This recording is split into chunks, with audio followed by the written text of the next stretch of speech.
Some specifically focused egalitarian concerns include communism, legal egalitarianism, luck egalitarianism, political egalitarianism, gender egalitarianism, racial equality, equality of outcome and Christian egalitarianism. Common forms of egalitarianism include political and philosophical. One argument is that liberalism provides democratic societies with the means to carry out civic reform by providing a framework for developing public policy and providing the correct conditions for individuals to achieve civil rights. The English Bill of Rights of 1689 and the United States Constitution use only the term person in operative language involving fundamental rights and responsibilities, except for a reference to men in the English Bill of Rights regarding men on trial for treason, and b a rule of proportional congressional representation in the 14th Amendment to the United States Constitution. As the rest of the Constitution, in its operative language the 14th Amendment to the United States Constitution uses the term person, stating that, "Nor shall any state deprive any person of life, liberty, or property, without due process of law, nor deny to any person within its jurisdiction the equal protection of the laws." An example of this form is the Tunisian Constitution of 2014, which provides that, "Men and women shall be equal in their rights and duties." The motto, Liberté, Égalité, Fraternité, was used during the French Revolution and is still used as an official motto of the French government. The 1789 Rights of Man and of the Citizen French Constitution is framed also with this basis in equal rights of mankind. The Declaration of Independence of the United States is an example of an assertion of equality of men as, "all men are created equal," and the wording of men and man is a reference to both men and women, i.e. mankind. John Locke is sometimes considered the founder of this form. Many state constitutions in the United States also use the rights of man language rather than rights of person, since the noun man has always been a reference to and an inclusion of both men and women. Feminism is greatly informed by egalitarian philosophy, being a gender-focused philosophy of equality. Feminism is distinguished from egalitarianism by also existing as a political and social movement. At a cultural level, egalitarian theories have developed in sophistication and acceptance during the past 200 years. Among the notable broadly egalitarian philosophies are socialism, communism, social anarchism, libertarian socialism, left libertarianism and progressivism, some of which propound economic egalitarianism. Whether any of these ideas have been significantly implemented in practice remains a controversial question. Anti-egalitarianism or elitism is opposition to egalitarianism. A very early example of equality of what might be described as outcome economic egalitarianism is the Chinese philosophy of agriculturalism, which held that the economic policies of a country need to be based upon an egalitarian self-sufficiency. In socialism, social ownership of means of production is sometimes considered to be a form of economic egalitarianism because in an economy characterized by social ownership the surplus product generated by industry would accrue to the population as a whole as opposed to a class of private owners, thereby granting each individual increased autonomy and greater equality in their relationships with one another. Although the economist Karl Marx is sometimes mistaken to be an egalitarian, Marx eschewed normative theorizing on moral principles altogether. Marx did have a theory of the evolution of moral principles concerning specific economic systems. The American economist John Roemer has put forth a new perspective of equality and its relationship to socialism. Roemer attempts to reformulate Marxist analysis to accommodate normative principles of distributive justice, shifting the argument for socialism away from purely technical and materialist reasons to one of distributive justice. Roemer argues that according to the principle of distributive justice, the traditional definition of socialism based on the principle that individual compensation is proportional to the value of the labor one expends in production is inadequate. Roemer concludes that egalitarians must reject socialism as it is classically defined in order for equality to be realized.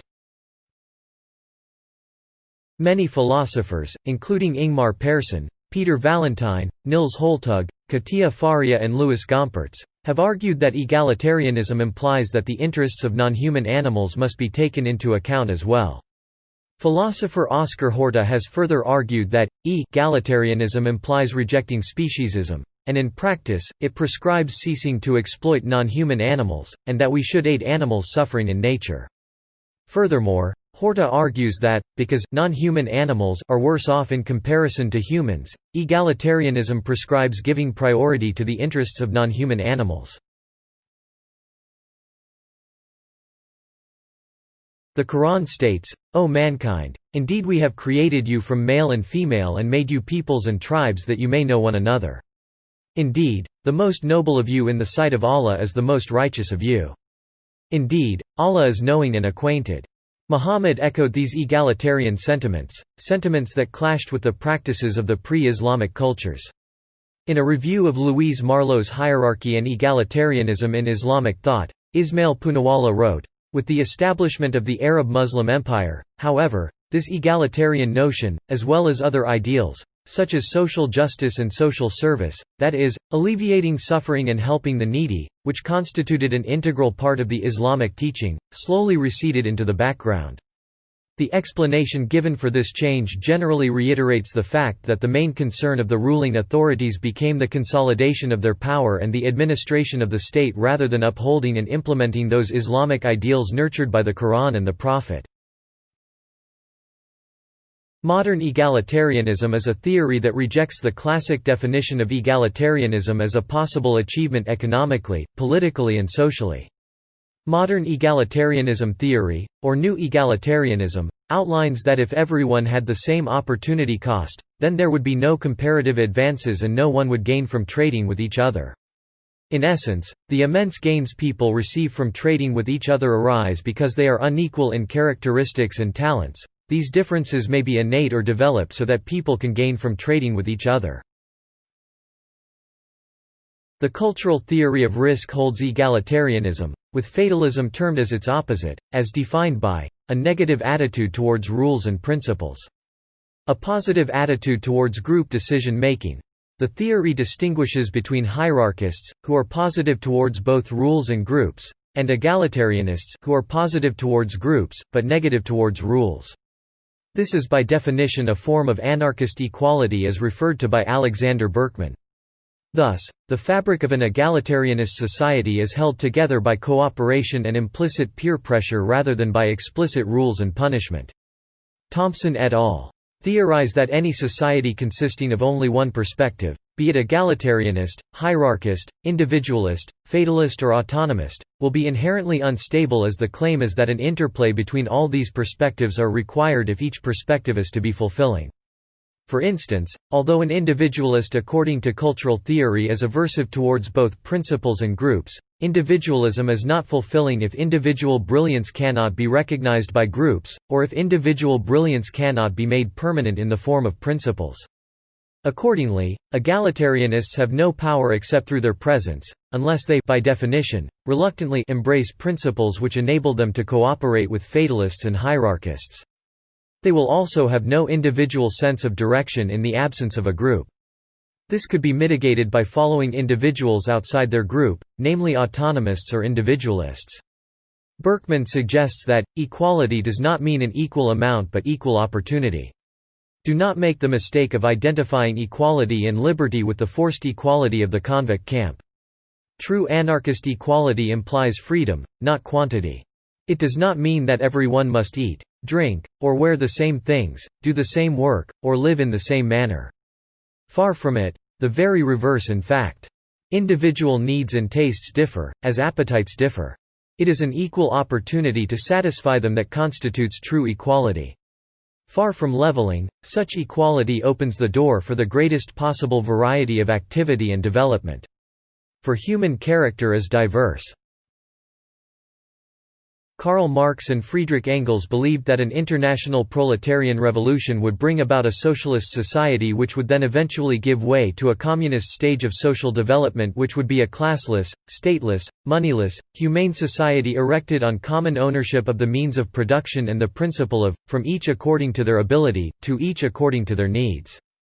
Marxism rejected egalitarianism in the sense of greater equality between classes, clearly distinguishing it from the socialist notion of the abolition of classes based on the division between workers and owners of productive property. Marx's view of classlessness was not the subordination of society to a universal interest, such as a universal notion of equality, but it was about the creation of the conditions that would enable individuals to pursue their true interests and desires, making Marx's notion of communist society radically individualistic. Marx was a proponent of two principles, with the first, to each according to his contribution, being applied to socialism, and the second, to each according to their needs, to an advanced communist society. Although Marx's position is often confused or conflated with distributive egalitarianism, in which only the goods and services resulting from production are distributed according to a notional equality, in reality, Marx eschewed the entire concept of equality as abstract and bourgeois in nature, preferring to focus on more concrete principles such as opposition to exploitation on materialist grounds and economic logic.